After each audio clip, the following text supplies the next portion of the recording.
Pilot denies black woman, first-class seat, immediately fired after her husband steps in. A rumble of tension crackled through the crowded terminal of Hartsfield-Jackson Atlanta International Airport as rumors spread of a confrontation on the boarding ramp. A woman, her eyes bright with determination, clutched a first-class ticket in her trembling hands, only to be challenged by the very person meant to guide the flight through the skies. Passengers craned their necks, uneasy whispers carrying the spark of outrage across the gate. Little did anyone know that this moment would trigger a chain of events leading to unexpected alliances, explosive secrets, and life-altering consequences. In the span of one flight, destinies would collide and justice would claim its due. Danielle Brooks was no stranger to life's complications. She had grown up in a modest neighborhood in Atlanta, working hard to support her family after her mother passed away. At 28, she had finally carved out a successful career in medical sales, earning a comfortable living, providing for her younger siblings, and saving bit by bit to indulge in the occasional luxury. This trip to Los Angeles was one such indulgence. She had just closed the biggest deal of her life and was scheduled to meet a prestigious hospital chain for potential long-term contracts. Danielle decided she deserved something special. She had upgraded to a first-class ticket on a Delta Airlines flight. Flying first class had been a goal of hers for years. She often daydreamed of sinking into that wide seat, a complimentary glass of champagne perched on the armrest, while she mentally prepped for a big meeting. The day had come, and as she arrived at Hartsfield-Jackson Atlanta International Airport, she felt electric energy pulsing beneath her skin. From the moment she glided into the Delta Sky Club lounge, wearing her crisp navy pantsuit and brand new heels, to the moment she held her boarding pass that clearly stated first class, seat 2A, Danielle felt all her hard work validated. But something in the air felt off. She couldn't put her finger on it, but she noticed stares, some curious, some dubious, a few even resentful. Perhaps, she thought, it was because she was a young black woman enjoying the privileges typically reserved for more affluent travelers. She decided to brush off any negativity. After all, she had earned her spot fair and square. When her flight was called for boarding, Danielle rose, heart thrumming with nervous excitement. She cradled her laptop bag carefully, mindful of her professional attire, and made her way to the priority lane. The friendly gate agent scanned her boarding pass. Everything seemed perfectly normal, and Danielle eased down the jet bridge. This was it, the moment she had waited for.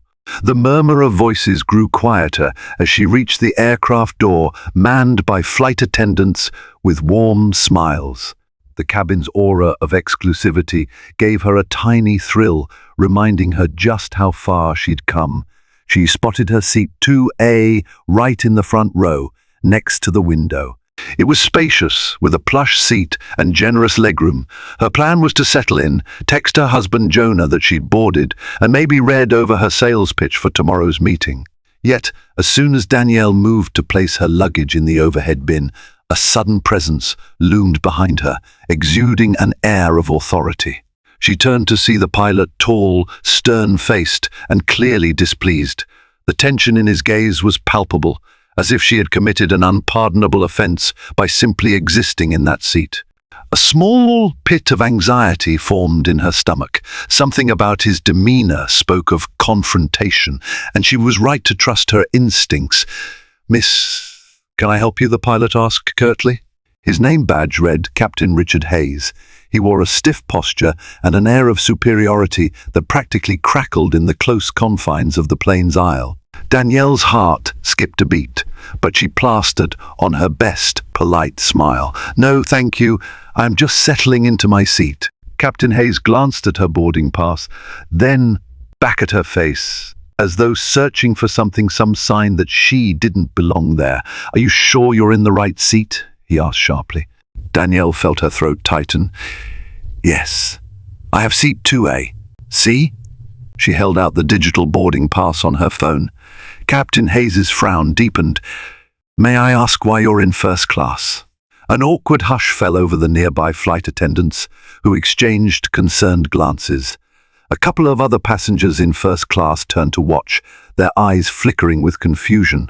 Why was the pilot interrogating her like this? Danielle's pulse quickened. She tried to keep her composure. "I'm flying for work, and I upgraded my ticket. Is there a problem, Captain?" He paused, lips pursed in a thin line. "Work?" he echoed almost mockingly. "What sort of work?" That was the moment Danielle understood. This wasn't simple curiosity, it was suspicion. She swallowed an urge to snap back. "I'm in medical sales. Now, if you'll excuse me, I'd like to stow my bag and sit down." But Captain Hayes seemed unwilling to back off. "We have a policy about keeping the cabin secure," he said. "We can't have unauthorized individuals wandering into first class unverified." One of the flight attendants, a senior staff member named Gloria Ramirez, quickly stepped forward. "Captain, I already verified Miss Brooks's boarding pass. She's seated in 2A. Everything is in order." The pilot glanced at the flight attendant, then refocused on Danielle as if he'd discovered a trespasser. The tension was thick enough to slice with a knife. "Fine," he said at last, clearly unconvinced.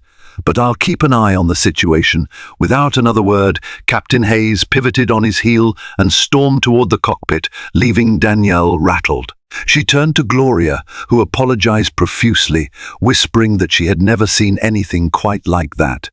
Danielle took her seat, hands trembling slightly, trying to regain her composure. As the rest of the first-class passengers trickled in, they cast curious glances in her direction. Some offered polite nods, others avoided eye contact entirely.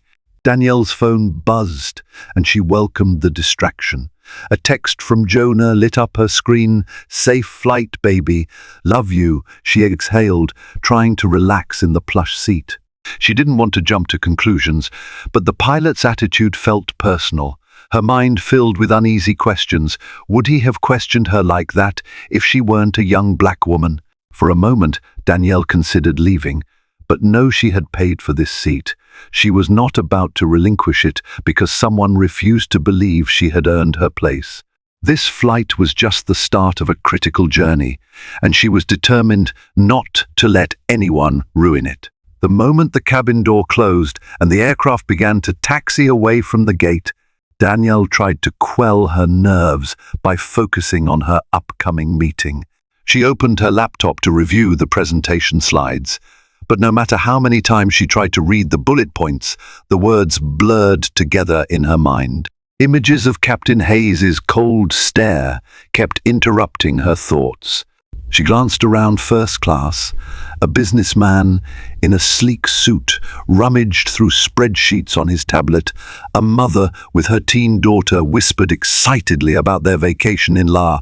An older couple quietly sipped orange juice while reading magazines. The ordinary comforts of first class only underscored how extraordinary her earlier encounter had been. An announcement crackled through the speakers. "Good afternoon, ladies and gentlemen, this is Captain Hayes. We're expecting a smooth flight to Los Angeles. Our flight time will be approximately 4 hours and 30 minutes. His voice was calm, almost pleasant, betraying none of the hostility Danielle had experienced. For a flicker of a moment, she thought she might have imagined the tension. Maybe he was simply having a bad day. Still, deep down, she knew better. Within minutes, the plane was airborne. The flight attendants started their in-flight service, offering beverages and snacks. Danielle asked for a water, hoping to soothe her dry throat. Gloria Ramirez, the attentive flight attendant who had come to her defense earlier, served her with a warm smile and a quiet word of reassurance. "If you need anything at all, Miss Brooks, let me know." "Thanks, Gloria," Danielle murmured, grateful for her kindness. She took a sip of water and forced herself to focus on her slides once more. This deal in Los Angeles was far more important than some rude pilot. In less than 24 hours, she would be pitching a new line of diagnostic equipment to a prestigious hospital network. If the pitch landed, it could mean millions in revenue for her company. She had to keep her head in the game, but as the flight cruised at 30,000 feet, something unexpected happened. Captain Hayes emerged from the cockpit and strode down the aisle straight toward Danielle. Immediately, the hair on the back of her neck stood up. She discreetly closed her laptop, bracing herself. "Ma'am," he said, voice low and firm, "I need you to come with me to the galley." Passengers began to murmur, heads turning to witness the scene. Danielle felt her cheeks heat with embarrassment and confusion. Why was he singling her out again? She stood, her legs slightly shaky, and followed him toward the forward galley, just behind the cockpit door. "What is this about?" she asked, trying to keep her tone even. Gloria hovered nearby, concerned. Captain Hayes folded his arms across his chest. "I need to verify something about your ticket. There seems to be a discrepancy with the reservation." Gloria interjected. "Captain, we already verified her boarding pass." He held up a hand to cut her off. "I need to handle this personally. There's something I find suspicious." Danielle's breath caught in her throat. She could hardly believe this was happening. "Sir, one don't understand what's suspicious about my ticket." The pilot's gaze flickered over her, the unspoken implication more stinging than a slap. "Perhaps you should take a seat in coach until we sort this out," he said. It took a moment for his words to sink in. The shock gave way to anger. Danielle drew herself up, determined not to show any weakness. "I paid for first class. I'm not moving unless you have concrete evidence. There's something wrong with my ticket." Her voice came out steadier than she felt. Inside, she was a storm of confusion, anger, and hurt. The pilot's repeated insinuations cut deeply. This was no longer a simple misunderstanding. It felt like a targeted humiliation. A hush fell among the flight attendants. Passengers craned their necks from their seats, glimpsing the tension by the galley. Captain Hayes seemed taken aback by her refusal to comply. His jaw tightened. Whatever he planned to say next, it was clear he didn't expect her to stand up for herself. Danielle could sense the imbalance of power here. He was the man in charge of this entire aircraft, and by extension, everyone on it. But she also knew her rights as a passenger. She was not about to back down. The altercation drew a crowd, both passengers and flight attendants alike, who sensed the rapidly escalating tension. People leaned over their seats, whispered to one another, and tried to guess what was unfolding. The mother and teen daughter in first class looked especially concerned. The older couple held hands, fear flickering in their eyes. After all, no one wanted a scene at 30,000 feet. "I have every right to sit in the seat I paid for," Danielle reiterated, her voice resonating with quiet strength. "If there's a real issue with my ticket, show me. Otherwise, I'm returning to my seat." Captain Hayes stepped closer, clearly incensed that a passenger, particularly a young black woman, was defying him. "Listen here, Miss Brooks. I have reason to believe there's been a mistake with your upgrade. Now, either you voluntarily move to an economy seat, or I'll have law enforcement waiting for you the moment we land." An incredulous gasp escaped from several onlookers. Gloria quickly spoke up, voice quivering with outrage. "Captain, I've worked for Delta for 25 years. I've never seen a pilot address a passenger like this without cause. The passenger's ticket is valid in every system we use. This is completely uncalled for." Danielle felt her heart thudding in her chest. The threat of law enforcement waiting at the destination was chilling. She knew how these situations could spiral, especially for someone who looked like her, but some deeper well of courage refused to let her simply acquiesce. She looked around at the sea of faces, found a few encouraging nods, and took a deep breath. "No," she said, lifting her chin, "I won't be bullied. Either show me where my ticket is invalid or allow me to enjoy the seat I paid for. For a moment, the pilot stood there as if dumbfounded by her audacity. Then, unexpectedly, he snapped. "Get back to your seat, and don't cause any more trouble," he spat, turning abruptly away. Shaken, Danielle returned to her seat in first class, the eyes of every passenger following her. Captain Hayes stalked back into the cockpit without another word. The tension lingered, thick and buzzing, as if the plane itself had taken on the pilot's foul mood. Minutes later, an apologetic flight attendant approached Danielle with a fresh glass of water and a hushed promise to file a formal complaint. "None of us condone his behavior," the attendant whispered. "We're so sorry." Danielle managed a tight-lipped smile of thanks, but could hardly ignore the anxiety thrumming through her veins. She texted Jonah, explaining the situation as best she could. He was furious and demanded details so he could call Delta's customer service line. "Don't worry, baby," he wrote. "I've got your back." But Danielle's mind circled the troubling questions like a plane stuck in a holding pattern. Would the pilot escalate his actions further? Could she really focus on her big meeting when she landed if she had to deal with the fallout of potential legal drama? How much more humiliation was she expected to endure? Yet, even as she worried, a spark of defiance burned within her. She reminded herself of all the battles she'd fought to stand where she was in this first-class seat, heading toward a crucial opportunity. She would not shrink in the face of prejudice or abuse of power.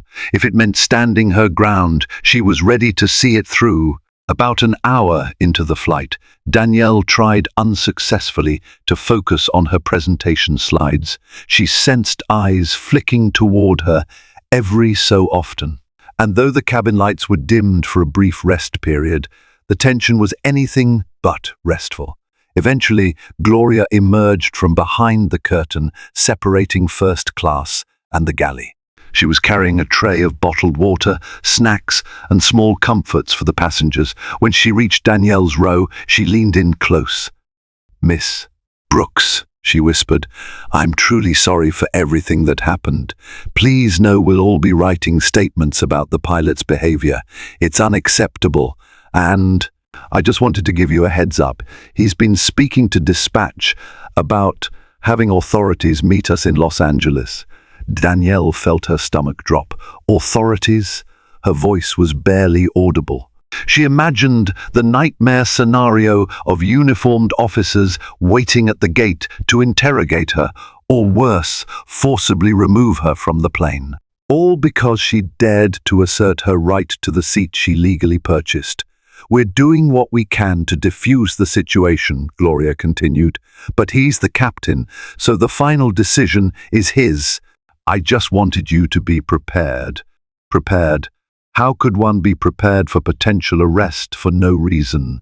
Danielle forced a swallow, panic swelling in her chest like a tidal wave. She remembered her husband's text, "Don't worry, baby. I've got your back." She needed him more than ever. Grabbing her phone, Danielle typed out a desperate message to Jonah. She explained what Gloria had told her, how Captain Hayes seemed determined to punish her for something that didn't even make sense. Jonah replied within seconds, "I'm calling Delta's corporate line now. Keep me posted." Although texts couldn't solve the immediate crisis at 30,000 feet, they provided a lifeline of comfort. She was not alone in this. Jonah was resourceful and fiercely protective. He was also a man of significant influence. Danielle had never been one to brag about her husband's connections, but in this moment she felt relief knowing Jonah had a wide professional network, including some who worked in aviation law and corporate oversight. Maybe, just maybe, that could help. Suddenly, a jolt shook the aircraft. Turbulence. Passengers gasped, and the seatbelt sign dinged on overhead. In the cockpit, Captain Hayes came over the intercom. "Ladies and gentlemen, please return to your seats and fasten your belts. We're experiencing a patch of rough air." Danielle's stomach lurched, the sudden shift in altitude exacerbating her anxiety. She clutched her armrests, focusing on breathing. Flight attendants hurried to secure any loose items. Drinks rattled in their cups. For a few harrowing minutes, the plane rocked up and down. Danielle clenched her teeth and shut her eyes. It was then, in the midst of the turbulence, that a sense of clarity found her. She refused to let fear, neither the fear of a rough flight nor the fear of an unjust confrontation, dictate her life. She had done nothing wrong. She was a paying passenger, a successful professional on a legitimate trip. If Captain Hayes wanted a confrontation, she would handle it with every ounce of dignity and resolve she possessed. When the turbulence finally subsided, the cabin lights flickered back to a calmer ambience, but the tension remained. Danielle slowly reopened her laptop, determined to at least try to salvage her focus. However, deep in her gut, she sensed this was only the beginning of a far more dramatic confrontation waiting to unfold in Los Angeles. At last, the flight began its descent into Los Angeles International Airport. The seatbelt sign was illuminated again, and passengers obediently stowed their belongings. Danielle could hear whispers in the cabin, people speculating on what would happen once the plane landed. Word of the pilot's threats had apparently spread. A few passengers offered Danielle sympathetic looks as they prepared for touchdown. Captain Hayes' voice crackled through the intercom one final time. "We will be on the ground shortly. Flight attendants, prepare for arrival." His tone was brisk and cold, devoid of the usual courtesy. Danielle's stomach twisted at the sound of it. As the plane touched down with a jarring bump, Danielle's heart pounded so loudly she could scarcely hear the rumble of the engines. She craned her neck to look out the window, spotting the sprawling lights of LAX. Relief at having landed safely mingled with dread about what might await her at the gate. When the plane taxied to the terminal and finally stopped, the seatbelt sign switched off. A collective sigh of relief filled the cabin. In a normal scenario, passengers would start bustling to retrieve overhead bags, but the tension weighed so heavily that many simply looked around uncertainly. Danielle herself stayed seated, scanning the aisle for any sign of uniformed officers. Her breath caught as she spotted two Los Angeles airport police officers stepping into the jet bridge, visible through a crack in the still open cockpit door. Their faces were calm but stern. One wore a badge that read Officer Santos, the other Officer Lee. They glanced around, then turned to speak with a gate agent. Moments later, Captain Hayes appeared in the galley and beckoned them aboard, pointing toward Danielle's seat in first class. Danielle inhaled sharply. This was it. Before the officers could approach, Gloria hurried forward to intercept them, brandishing her documentation. Danielle couldn't hear their conversation over the chatter of disembarking passengers, but she saw Gloria's passionate gestures, her expression one of outraged disbelief. Several other flight attendants joined, apparently corroborating Danielle's story. Finally, the officers made their way to Danielle. She stood up slowly, discreetly activating her phone's voice recorder. Her nerves hummed like a live wire, but she spoke calmly. "Officers, is there a problem?" Officer Santos glanced at the papers in his hand, presumably the passenger manifest. "We received a call from the pilot about a disruptive passenger. He claims you tried to forcibly occupy a first-class seat without authorization and refused to comply with crew instructions." Danielle felt her blood boil. Before she could respond, Gloria stepped up, holding out her own statement. "That's not true. She was never disruptive. We verified her ticket multiple times. The pilot had an issue with her being in first class, and we don't understand why." Officer Lee frowned, eyes flicking from Danielle to the pilot who stood a short distance away, arms folded over his chest, looking smug. The officer cleared his throat. "We need to hear from everyone involved." At that moment, several passengers volunteered their testimonies. A business traveler from seat 3C spoke up, explaining how Danielle was singled out for no apparent reason. The mother and daughter recounted the confrontation in the galley, how Danielle was polite and cooperative. Then the older couple chimed in, voicing concerns about discriminatory behavior. The more the officers heard, the deeper their frowns grew. Captain Hayes's expression shifted from confidence to frustration.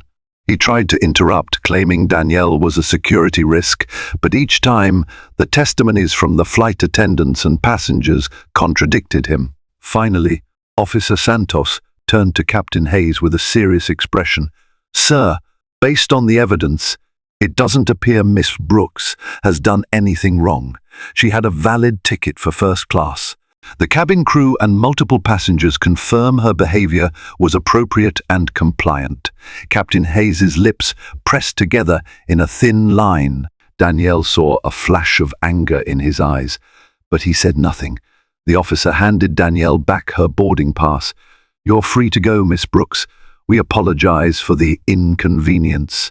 Relief flooded Danielle's chest, though it was tinged with lingering anger. She gathered her carry-on bag, ignoring Captain Hayes's glare. Gloria and the other flight attendants offered her hushed well wishes as she left the plane, accompanied by the supportive passengers who had stood up for her. Little did Danielle know, this was only the beginning. The pilot might have lost this round, but the ripples of his actions were about to rock both their worlds in a far more dramatic way. As soon as Danielle stepped into the bustling terminal of LAX, her phone buzzed. Jonah's name flashed on the screen. She answered with relief.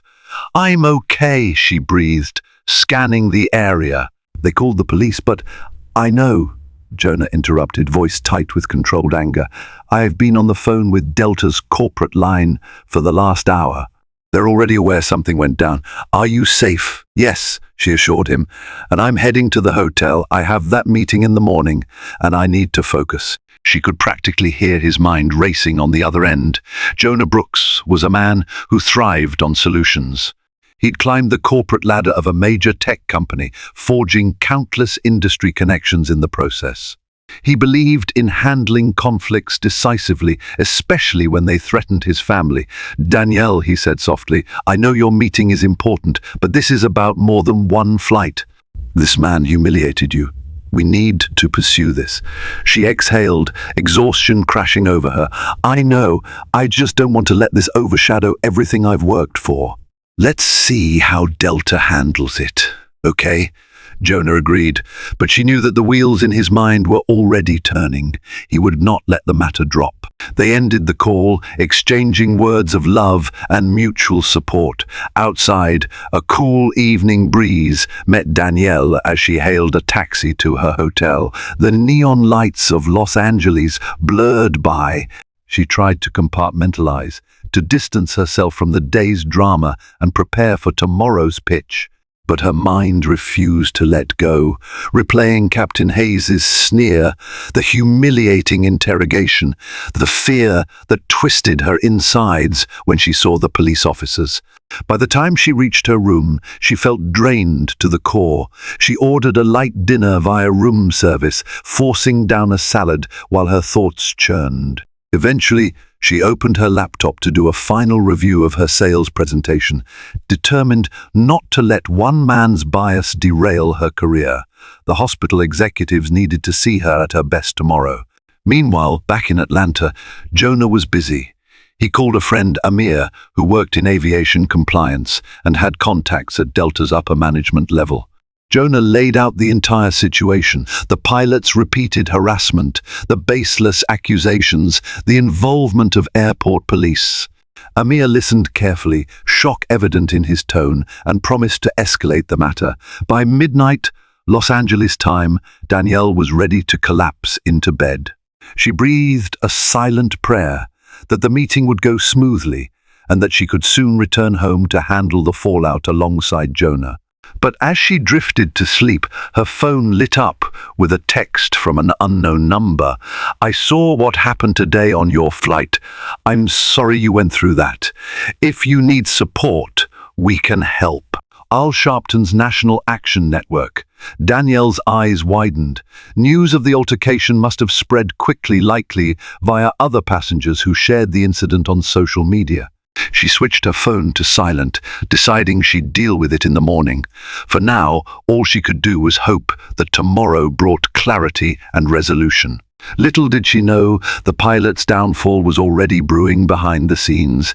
Early the next morning, Danielle dressed carefully in a tailored black skirt suit and a crisp white blouse. She sipped coffee, reviewing her notes one last time. Though the previous day's incident still weighed on her, she was determined not to let it affect the biggest sales pitch of her career. She arrived at the hospital's administrative building, greeted by a professional but friendly receptionist, who led her to a sleek conference room. Soon, a panel of 4 executives from the hospital chain entered. They offered polite greetings, and Danielle launched into her presentation with practiced confidence. Her voice resonated with passion for the product, a new line of portable diagnostic devices that could revolutionize patient care. Surprisingly, she felt more focused than ever, channeling the frustration and stress from the flight into a determined energy. Slide by slide, she showcased the device's features, cost-saving benefits, and clinical advantages. She fielded tough questions about service warranties, staff training, and potential competing technologies. Despite the tension roiling inside her, she nailed every response, leaning on her expertise and genuine conviction in the product's merits. After nearly an hour, the meeting concluded with smiles and handshakes. "We'll be in touch very soon," promised Dr. Hemingway, the head of the hospital committee. Danielle recognized the optimism in his tone, and her heart soared. She stepped outside into the crisp morning air, inhaling deeply. Whatever happened with that pilot, at least she had given the pitch her all. But as she pulled out her phone, she was met with an onslaught of missed calls, texts, and notifications. Headlines flashed across news sites and social media. Pilot accused of racism mid-flight, Delta passenger harassed in first class, and viral video, woman threatened with arrest on flight. Danielle's eyes widened in disbelief. She clicked on one of the links, finding a cell phone video recorded by a passenger in seat 2C. It captured Captain Hayes confronting her in the aisle, demanding she move to coach.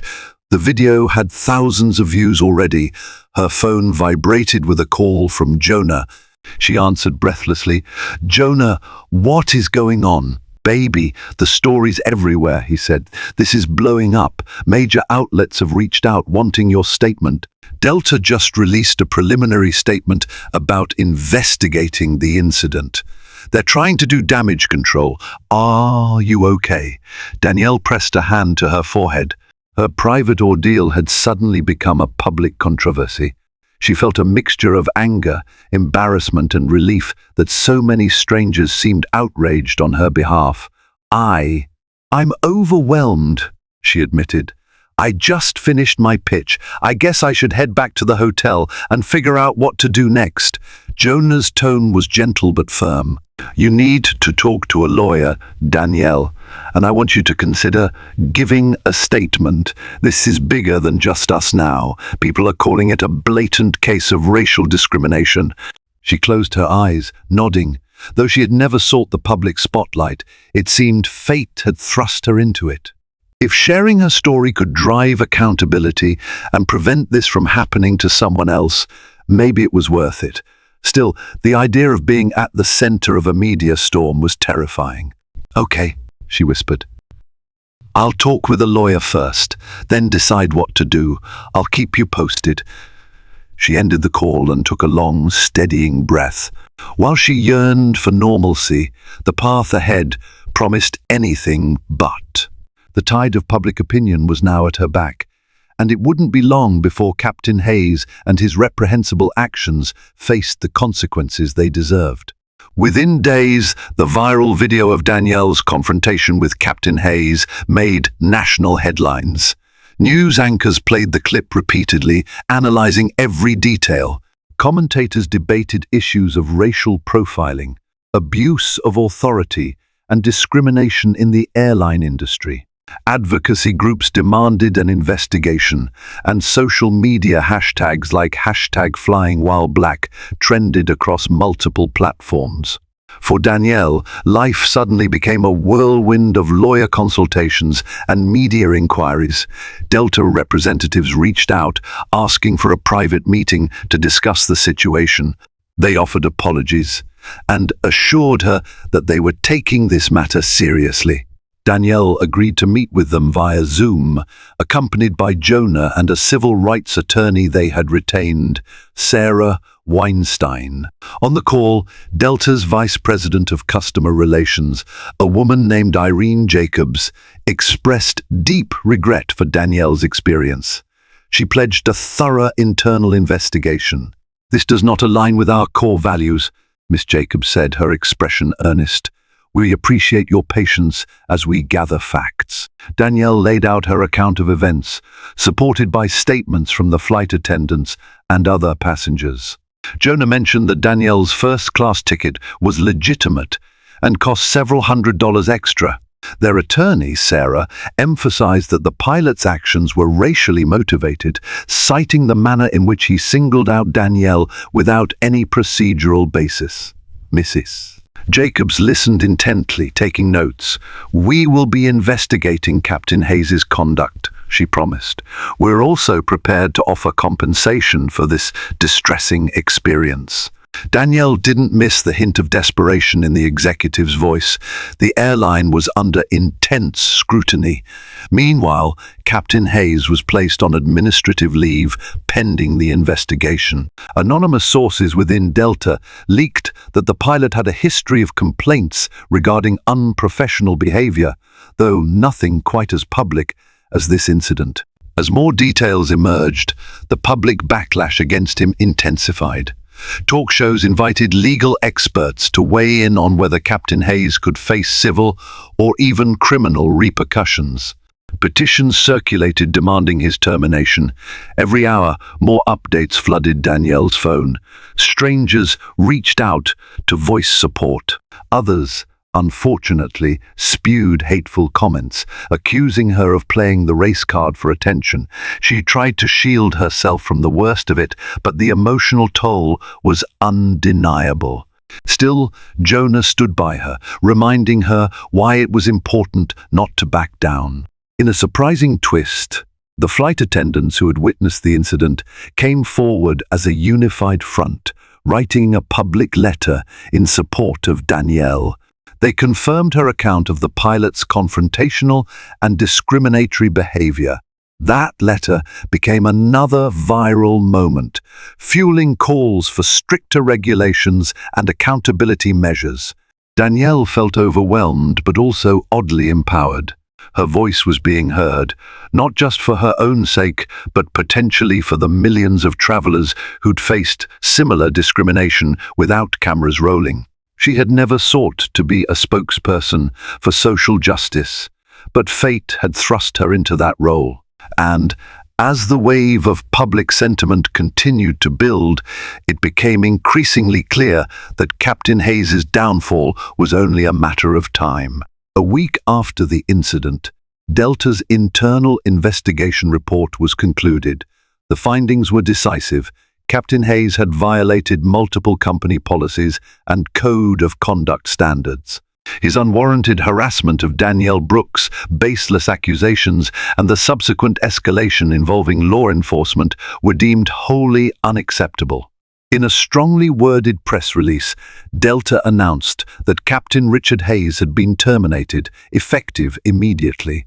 It was a victory, both moral and symbolic. As media outlets broadcast news of his firing, public reactions ranged from relieved applause to renewed debate about whether this one termination would truly address systemic issues.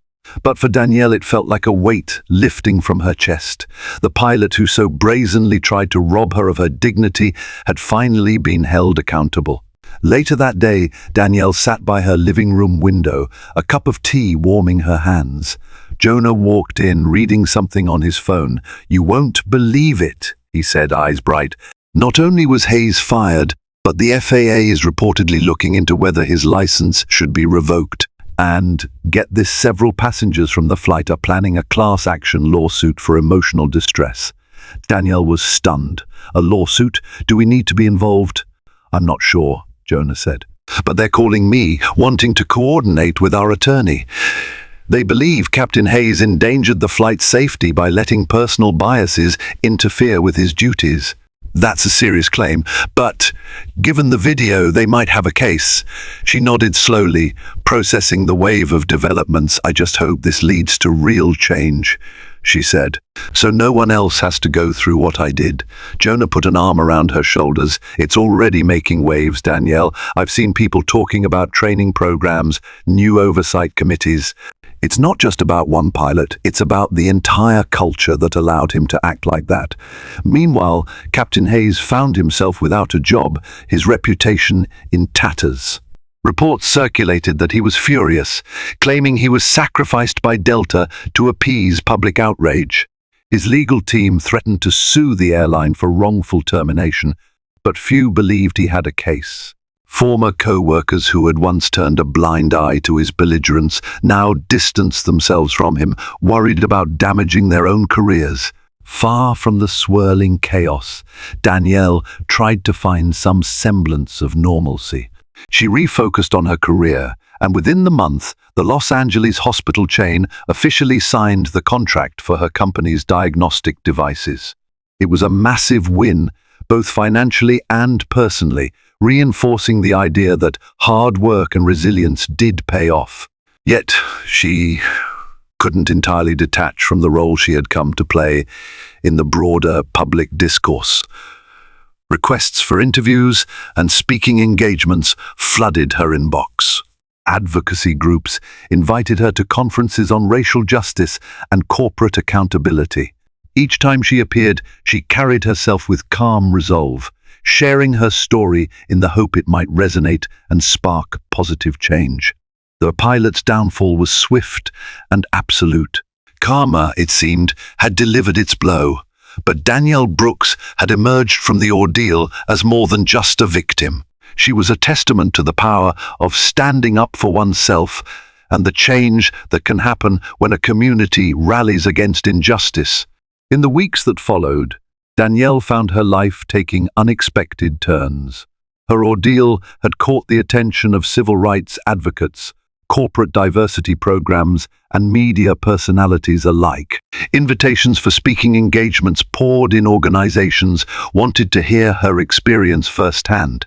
Initially hesitant, Danielle realized that her story might offer insight into the subtle and not so subtle discrimination that permeated many industries. She began by accepting a local invitation in Atlanta from a community group holding a seminar on racial bias in the workplace. Standing in front of 50 attendees in a modest community center, Danielle recounted the humiliating moment when she was questioned by Captain Hayes, the fear she felt when law enforcement arrived at the gate, and the emotional toll of the subsequent media coverage. Faces in the audience ranged from sympathetic to deeply moved. By the end of her talk, many lined up to shake her hand, sharing their own stories of bias and discrimination. Word spread. Soon, Danielle was invited to speak at more prominent events, including a national corporate diversity conference in Chicago. She accepted. Jonah accompanied her, beaming with pride as he watched his wife take the stage before hundreds of professionals. Danielle spoke candidly about her personal journey from growing up in Atlanta's underprivileged neighborhoods to securing a first-class seat by her own hard work, only to face blatant discrimination at the height of her success. She didn't shy away from the painful moments, nor did she let bitterness overshadow her message. She urged companies to examine their cultures, to train their employees, and to hold everyone from pilots to executives accountable for their actions. The response was electric. Emails from executives flooded in, asking for her insight on creating more inclusive environments. Colleges invited her to talk to students about resilience and ambition. Her LinkedIn following skyrocketed. Amid this whirlwind, Danielle occasionally had to pinch herself, remembering that just weeks ago she'd been an ordinary medical sales professional preparing for a big deal. Now, She was a figure of advocacy, albeit a reluctant one at first. Her own company expressed unwavering support, seeing her newfound recognition as both an asset and a reflection of her strong character. Sales soared, not solely because of the publicity, but also because Danielle's pitch gained authenticity. Clients recognized her as someone who stood by her principles under extraordinary pressure. Of course, there were detractors. Online trolls accused her of exploiting the incident for fame. Some claimed she had orchestrated everything for attention, but she tried not to let such negativity consume her. She had come too far to let faceless critics tarnish her sense of purpose. Meanwhile, Captain Hayes's legal battles sputtered. Attempts to sue Delta for wrongful termination fell flat. The airline's investigation report was ironclad, supported by robust witness statements and video evidence. Public sympathy for him was scant. Hayes all but vanished from the aviation sphere, overshadowed by the unstoppable momentum of Danielle's story. Amid these developments, Danielle never forgot her original passion, providing top-notch medical solutions to hospitals and clinics. Even as she navigated her unexpected role in public discourse, she continued to excel at her job. Balancing both worlds was exhausting, but each time she looked at the next invitation or the next hospital order form, she felt a reaffirmation of who she was: a fighter, a professional, and now an accidental advocate. Months passed, and the viral incident that began on a Delta flight from Atlanta to Los Angeles had left its mark on the airline industry. Several major carriers announced updates to their discrimination policies, requiring additional sensitivity training for pilots and flight attendants. Advocacy groups credited Danielle Brooks's ordeal for igniting a crucial conversation, and media outlets occasionally revisited her story when discussing systemic reforms. As for Captain Richard Hayes, life took a harsh turn. Unable to secure a new pilot position due to his tarnished record, he found himself in dire financial straits. Rumors circulated that his marriage was on the rocks too, largely due to the negative publicity. Old acquaintances, previously tolerant of his abrasive manner, now shunned him. Overnight, he had gone from a respected captain to an outcast stripped of the uniform that once symbolized authority. Karma, it seemed, had landed its blow without mercy. Hayes had reaped the results of his own prejudice, and while Danielle did not relish the suffering of another person, she couldn't deny a sense of vindication. This was a consequence that might, just might, deter future incidents of such blatant discrimination. On a warm Friday afternoon, Danielle received a call from Dr. Hemingway at the Los Angeles hospital chain, the same executive who had heard her sales pitch. He confirmed that her company's diagnostic devices had been a game changer for patient care, reducing wait times and improving treatment accuracy. The hospital wanted to expand the contract nationwide. For Danielle, it was a testament that her professional achievements stood tall, unshadowed by the drama she had endured. Later that night, she and Jonah went out to celebrate over dinner at an upscale restaurant in Midtown Atlanta. The mood was light, a far cry from the tension that had once gripped them both. Jonah raised a toast. "To you, Danielle," he said, voice glowing with pride, "for turning adversity into opportunity and for always pushing forward." Danielle clinked her glass against his. "To us," she replied, her gaze warm. She remembered how Jonah had backed her at every turn, connecting her with contacts, reassuring her during moments of self-doubt, and working tirelessly behind the scenes. She also thought of Gloria Ramirez and the other flight attendants who risked their careers to speak the truth. And of course, the passengers who had come together to protect her when she was most vulnerable. "So what's next?" Jonah asked, leaning across the table, an amused grin on his face. "Are we going to see you on a TED stage soon? Or maybe you'll write a book?" Danielle laughed softly, the idea not so far-fetched anymore. "I'm keeping my options open," she said. "But for now, I'm content. I just want to do my job well and remind people that no matter how high they climb, they should never forget their dignity or allow anyone else to snatch it away." In her heart, Danielle knew this incident, this moment of prejudice turned into a national conversation, would remain part of her life's tapestry. Yet, she refused to be defined by it. She was more than the woman who won a battle against a pilot's discrimination. She was a thriving professional, a loving wife, and a testament to the power of standing one's ground. Ultimately, the story was about resilience, justice, and the irrefutable truth that sometimes karma operates right on schedule. From the moment Danielle Brooks stepped onto that plane until the pilot's very public downfall, each twist and turn unfolded like a storm no one could predict. Yet within the turmoil, we witnessed how a single act of courage, a woman's refusal to surrender her dignity, sparked a broader conversation about justice and equality. If this story moved you, remember that real change begins with speaking truth against misconduct, supporting those who stand alone, and refusing to settle for less than respect. Let's keep that momentum alive. Join this growing community committed to fairness and accountability. Like this video if you believe in justice, share it to spread awareness, and subscribe for more stories that shine a light on everyday heroes.